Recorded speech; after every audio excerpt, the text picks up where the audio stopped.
But that was a lot of fun out there. I got in. You guys can hold on the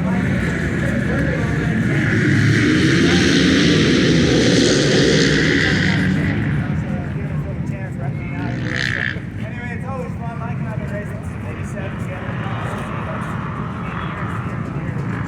It's still fun. It's as fun as it ever was. Join me out here.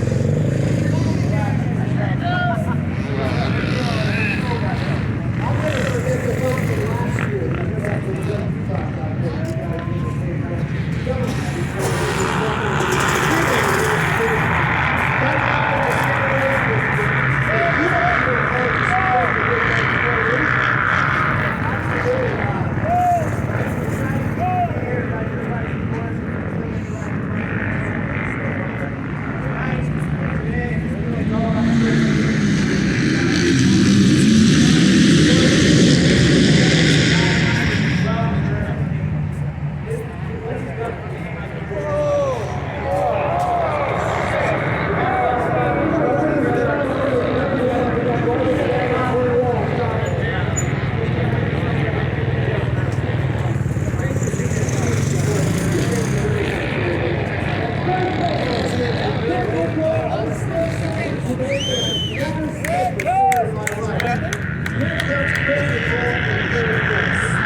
Champions Motocross is still alive.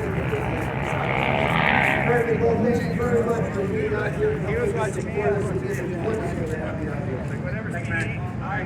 Let's go back up to the booth. Like I said, you were just like you draw. I didn't get me close. I hear it.